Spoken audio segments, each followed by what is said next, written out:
E o canal de YouTube China Global News tem mais uma entrevista de interesse para quem quer conhecer melhor o que está acontecendo no mundo, partindo da China, passando pelos Estados Unidos e chegando até o Brasil. Na edição de hoje, eu converso com Ricardo Berzuini, que você vai conhecer agora.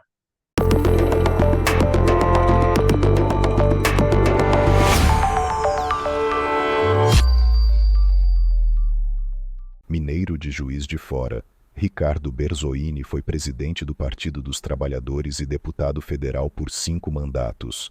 Na Câmara participou de diversas comissões legislativas e foi presidente da Comissão de Constituição e Justiça. Foi ministro de Estado em diferentes pastas, nos governos de Luiz Inácio Lula da Silva e Dilma Rousseff. Como funcionário do Banco do Brasil, teve destacada atuação na categoria dos bancários, chegando à presidência do sindicato em São Paulo na década de 1990. Atualmente vive em Brasília, onde é consultor de empresas e entidades sindicais, com foco especial nas relações entre o Brasil e a China. Ricardo, você tem uma longa trajetória política, vários mandatos de deputado federal, foi presidente do Partido dos Trabalhadores e, mais recentemente, você tem feito um trabalho de aproximação do Brasil com a China. Nestes 50 anos de relações diplomáticas entre os nossos países, gostaria que você fizesse uma análise desta relação. Como é que andam as relações Brasil-China? Marco, é um prazer estar com você e discutir um pouco essa questão tão importante para o mundo hoje, para o Brasil particularmente, que é a relação com a China. Eu, pela minha curiosidade pessoal, eu sempre busquei me manter informado sobre a Ásia e particularmente sobre a China, o Japão e a Coreia. 3 países que têm formas de governo diferentes, formas de enxergar o processo político, econômico e internacional também diferentes, mas os 3 com a presença muito forte na economia mundial. Em 2007, eu fui convidado a visitar a China numa delegação do PT, a partir do Partido Comunista da China. E tive a oportunidade de aprender muito em 15 dias com a visão econômica, a estratégia tecnológica, a visão sobre como integrar e incluir no processo econômico a população chinesa, que vem de uma história de superação. A partir da Revolução de 49, a construção de uma unidade nacional muito intensa e o processo de abertura iniciado por Deng Xiaoping. Bom, quando começa esse processo, os Estados Unidos reconhecem a China não tinha voto da ONU, por exemplo, na época, os Estados Unidos se aproximam da China, reconhece, e o Brasil, logo em seguida, também retoma relações diplomáticas com a China. E, com isso, o Brasil passa a ter uma interação muito grande dentro da estratégia econômica da China, de buscar abertura para o mundo. O Brasil passa a exportar muito para a China, mas também importar e ter uma interação maior do ponto de vista cultural. Então, esse período de 1978, 79 até 1998, 99, é um período em que as relações crescem, mas ainda num patamar muito distante. A partir da posse do presidente Lula, em 2003, isso se intensifica. Em 2004 é criada a COSBAN, que é a Comissão de Altas Relações Sino-Brasileiras, altas relações de negócios e relação econômica. E nesses 20 anos, de 2004 a 2024, nós temos uma intensificação. A China passa a ser o maior parceiro comercial do Brasil e o Brasil é o maior parceiro comercial da China na América do Sul. Ou seja, são 2 movimentos que foram feitos, a retomada das relações diplomáticas há 50 anos atrás e a intensificação das relações com Lula presidente em 2003 e 2004. De lá para cá, tudo mudou no cenário global. A China se torna a maior economia do mundo, embora em dólar ainda seja os Estados Unidos, mas do ponto de vista de produção, de quantidade de produção, a China já é a maior economia do mundo. E o Brasil busca se integrar numa relação de autonomia, porém de muita cooperação, para ampliar o conteúdo tecnológico da produção nacional e melhorar a qualidade da relação com a China, já que a quantidade já é extraordinária, tanto é que a China é o maior parceiro comercial do Brasil. Nós temos muitas lições a aprender com a estratégia do povo chinês, que tirou praticamente 1 bilhão de pessoas da miséria, trazendo para uma que eles chamam de uma classe média modestamente abastecida, mas com todos os direitos sociais e econômicos. Pegando esse gancho, que é uma verdadeira façanha, você retirar milhões de pessoas, dezenas de milhões de pessoas de uma pobreza, de uma miséria, como é que isso se dá do ponto de vista político? A minha pergunta se refere a um questionamento que se faz normalmente a respeito do modelo chinês. O que é o modelo chinês exatamente? Primeiro, houve uma revolução comunista. O Partido Comunista fez a revolução e tomou o poder em 1949. A partir desse movimento, certamente o Partido Comunista Chinês produziu muitos avanços e talvez alguns erros, como, por exemplo, a Revolução Cultural, que foi liderada por Mao Tse-tung. Quando Mao Tse-tung já estava mais idoso e adoentado, há um debate dentro do Partido Comunista Chinês sobre os rumos da revolução. E o grupo liderado por Deng Xiaoping prevalece democraticamente dentro do partido e cria um processo de abertura para o mundo. Então, eu diria hoje que a China hoje é uma economia que tem elementos de capitalismo, que tem muitos elementos de uma visão chinesa do socialismo, que tem uma ambição pela vanguarda tecnológica, por ser um país de ponta na tecnologia mundial. Deng Xiaoping, lá nos anos 70, diz que a China é um país muito atrasado tecnologicamente e precisa superar esse atraso através da educação, ciência, tecnologia e inovação. E, com isso, ele lidera um movimento na China que faz com que o país, a cada década, evolua não apenas no PIB e no PIB per capita, mas no acesso aos direitos sociais e econômicos. Então, se você perguntar, a China é uma democracia? Eu diria que sim. É uma democracia à moda chinesa, num país que definiu que é um país socialista e que está construindo o socialismo entremeado com elementos de capitalismo. Por isso que eles usam a expressão socialismo de mercado com características chinesas, porque é para reconhecer, primeiro, que é socialismo, segundo, que não tem contradição com o mercado, e Deng Xiaoping sempre disse isso, não há contradição entre socialismo e mercado, mas também ressalta a característica do povo chinês, essa influência de Confúcio, do budismo também, e que cria, digamos, uma característica muito própria dos chineses em relação ao país, à nação e ao Estado. É claro que há diferenças, há insatisfações, mas a China hoje pratica uma democracia partidária, ou seja, o processo democrático se processa dentro do partido. Há mais partidos na China, não apenas o Partido Comunista, mas há claramente uma definição constitucional de que quem lidera o povo chinês é o Partido Comunista Chinês. Aliás, você tocar nesse assunto da democracia partidária é interessante, porque para o mundo ocidental, de uma forma geral, a democracia sempre se expressa na existência de vários partidos, embora você tenha, muitas vezes, a predominância de dois partidos. É o caso, por exemplo, dos Estados Unidos. Existem vários partidos, porém, apenas dois conduzem o processo político, uma vez um, outra hora outro. E no caso da China, que tem essa predominância, esse protagonismo do Partido Comunista Chinês, é interessante saber também que existem outras formas de organização partidária e que certamente tem aí uma influência bem menor, mas que não deixam de existir. E aí eu quero tocar num ponto, Berzini, que gostaria que você também comentasse. a chamada liberdade de expressão e liberdade de organização.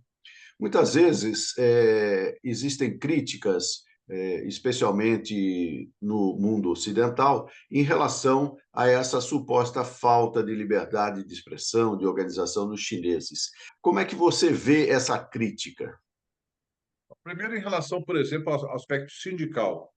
Na China, os sindicatos existem, atuam, fazem muitas greves, há muito movimento reivindicatório e a maioria dos sindicatos se declara em apoio ao regime chinês, com uma visão de que ele está produzindo oportunidades de emprego, de educação, de saúde para o povo chinês.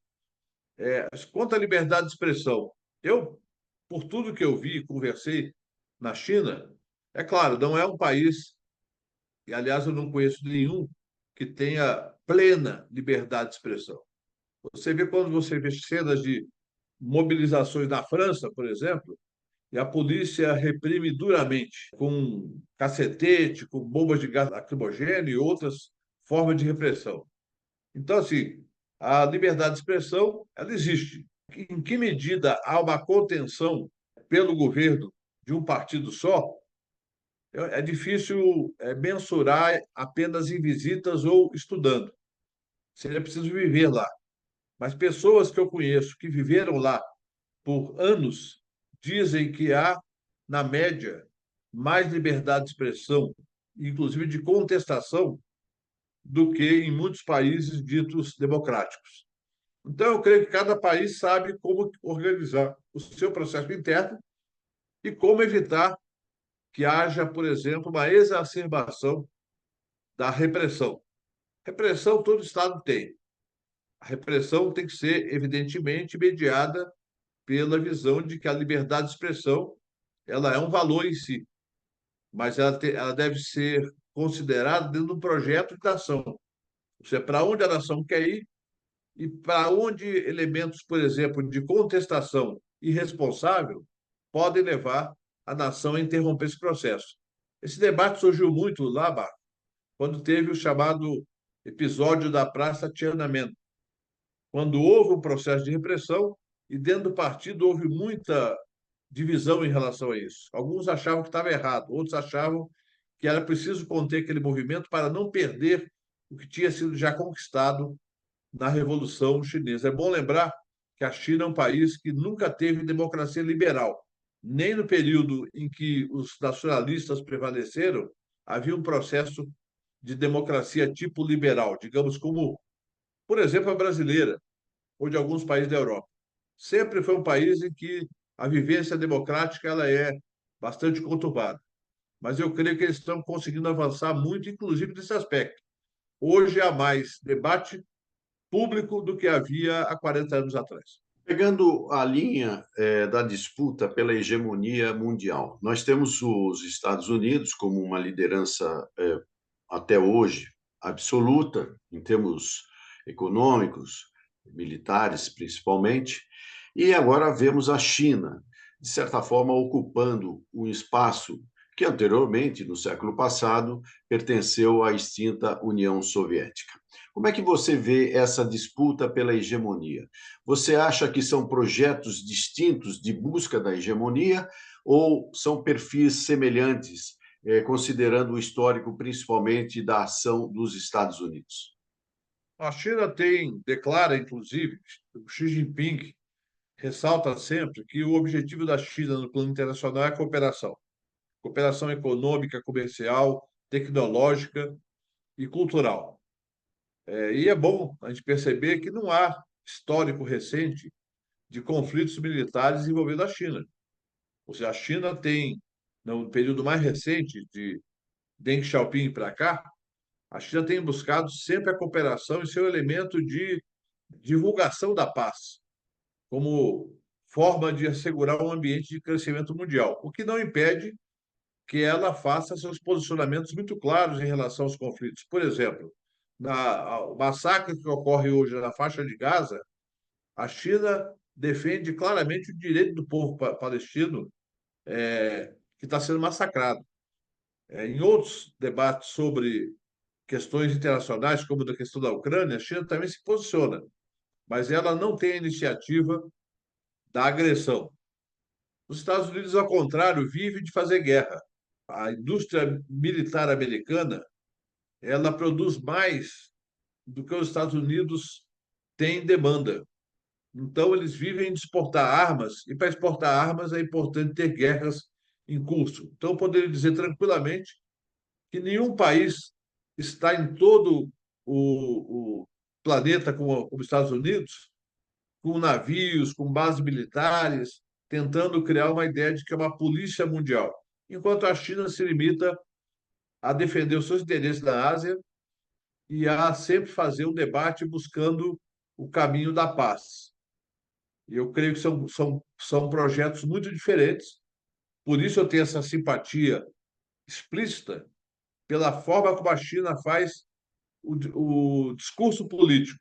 Enquanto os americanos falam sempre da guerra, de fazer a disputa contra outros países, a China fala em cooperação, inclusive com os Estados Unidos, ainda que nem sempre tenha sido bem recebida. A China, por muitos anos, serviu aos interesses da economia americana, produzindo produtos baratos para a classe média americana. Quando ela se torna um rival tecnológico dos Estados Unidos, começa a haver embargos, sanções e boicotes contra a economia chinesa, o que demonstra o ânimo dos Estados Unidos de buscar um ambiente de tensão e, eventualmente, até conflito. Esperamos que não aconteça, porque um conflito entre duas potências desse tamanho certamente será muito danoso para todo o planeta, para a economia mundial também. Mas a retórica americana leva ao conflito. A retórica chinesa leva à busca da paz. Nesse sentido, a questão de Taiwan é bem presente, né? Ou seja, há uma busca quase que permanente do governo americano, independente de ser democrata ou republicano, de salientar a tensão com relação a Taiwan. Aliás, alguns analistas, Ricardo, indicam a possibilidade de que um conflito de proporções maiores possa surgir exatamente na Ásia em função, né, do Sudeste Asiático, justamente em função da questão de Taiwan, dessa forçada de barra para que a questão de Taiwan se insira como mais um conflito mundial. Agora, realmente, como você observa, é um perigo bastante grande, ou seja, duas potências brigando dentro de uma situação militar, realmente seria bastante temeroso para o mundo como um todo. Mas aí eu gostaria de comentar com você e ouvir a sua opinião a respeito da posição dos Estados Unidos. Você mencionou um pouco em sua resposta o comportamento mais agressivo dos Estados Unidos em relação ao mundo, em função da questão militar. Agora, do ponto de vista desse percurso dos Estados Unidos, que, de certa forma, usou a China, e a China, sabendo disso, evidentemente, como um escoamento da sua produção, como uma base de produção.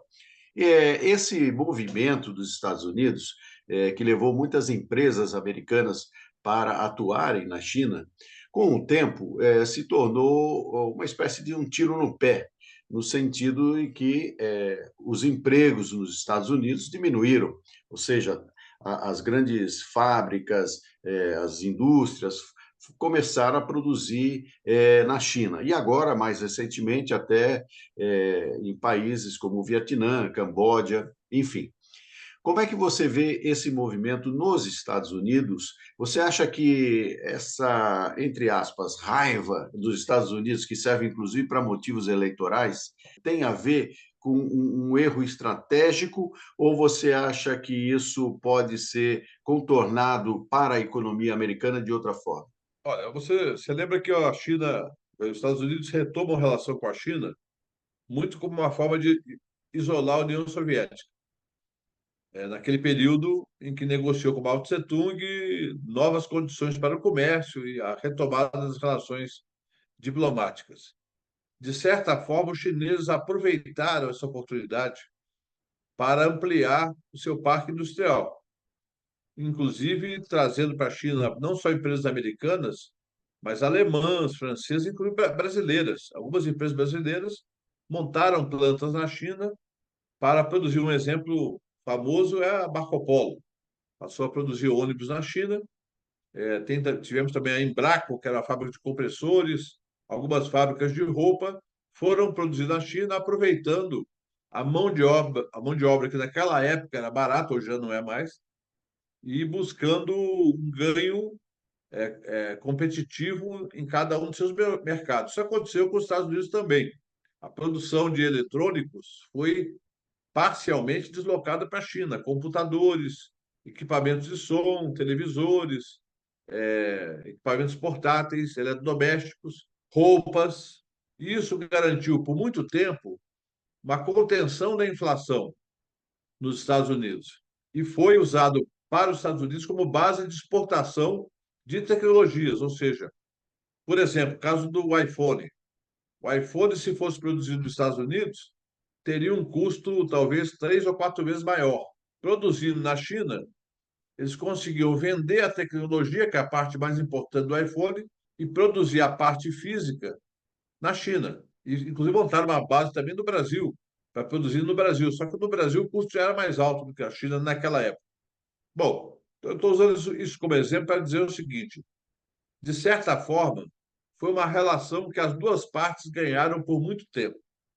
A China, os Estados Unidos e a China e outros países. Com o passar do tempo, a partir de 2005, particularmente, a China investiu pesado num processo de criação de universidades com foco em ciência, tecnologia, inovação e design, para gerar patentes. Hoje, a China é o país que mais registra patentes no mundo. Ou seja, eles deixaram de ser um lugar bom para fabricar para ser um lugar onde os próprios chineses projetam e desenvolvem produtos para o mercado mundial. Criaram grandes canais de comercialização via internet, as chamadas plataformas comerciais via internet, que são gigantescas e vendem para todo mundo. Assim, portanto, o microfone que a gente usa, o computador, o fone de ouvido que você está usando, provavelmente foram feitos na China, e muitos foram hoje desenhados na China. Então, isso mudou totalmente a relação da economia chinesa, que passa a ser não uma relação de subordinação e de cooperação com os Estados Unidos, e passa a ser um competidor. Automóveis elétricos, energia solar, energia eólica, inteligência artificial, automação, tudo a China hoje tem igual ou melhor que os Estados Unidos. Então, o que começa a haver por parte dos Estados Unidos uma preocupação é que eles deixarão, em algum momento, de ser o país mais influente do capitalismo mundial para ter um país dirigido pelo Partido Comunista como o mais influente do mercado do comércio mundial. Então, eu acho que essa é a narrativa que a gente pode fazer desse período.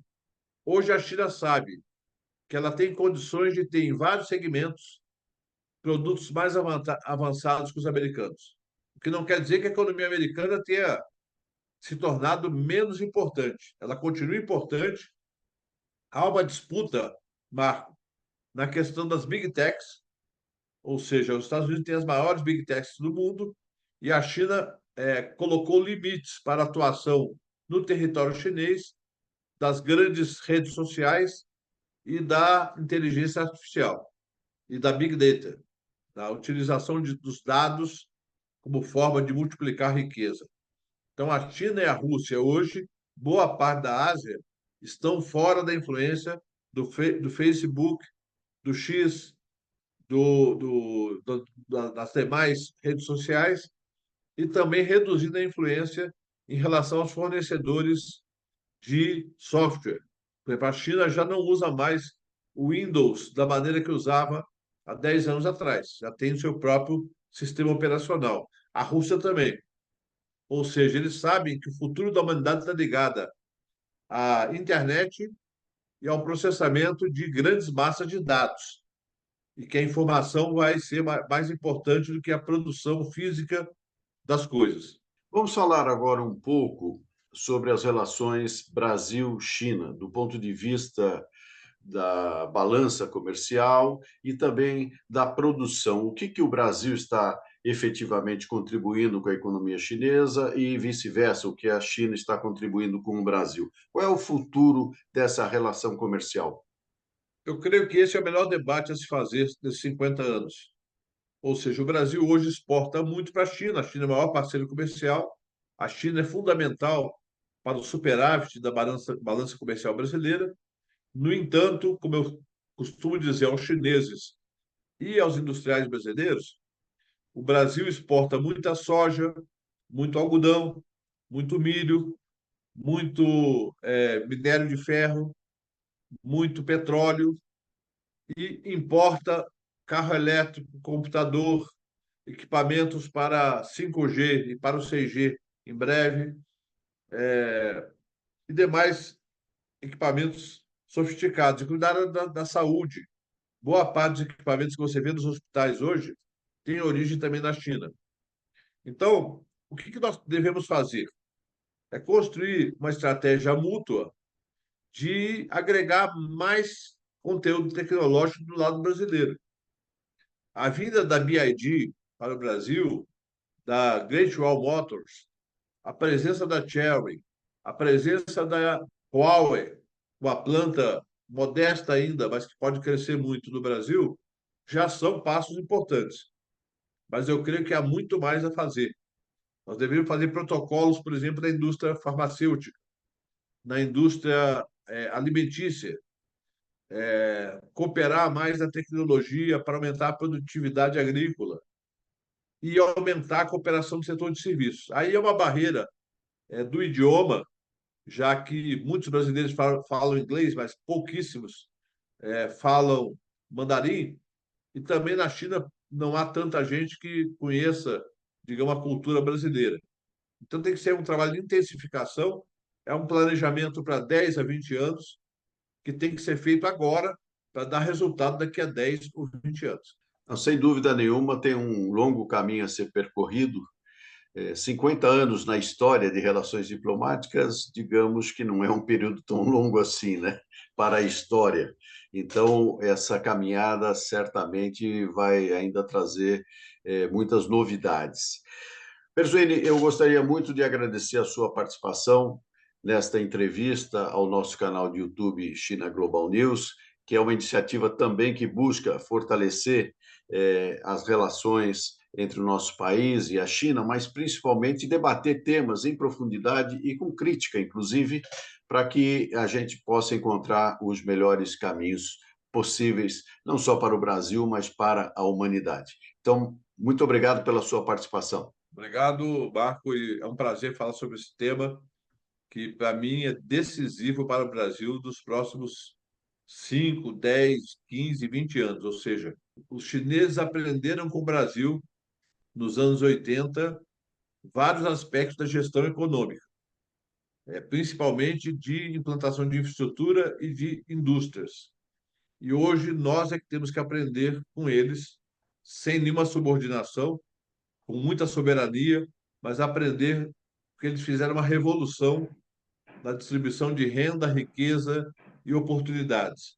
E o Brasil precisa fazer isso porque tem metade da população que vive ainda uma situação de muita pobreza. Então, um prazer cooperar com esse debate. Espero que seja muito bem sucedido o seu canal no YouTube, porque a China precisa ser melhor conhecida por todos os brasileiros e brasileiras. Um grande abraço. Muito obrigado a Ricardo Berzuini e nós ficamos por aqui. Acompanhe sempre o canal de YouTube China Global News, onde você tem informações importantes para conhecer este gigante asiático e também discutir a geopolítica mundial. Eu aguardo você e a sua audiência em uma próxima oportunidade.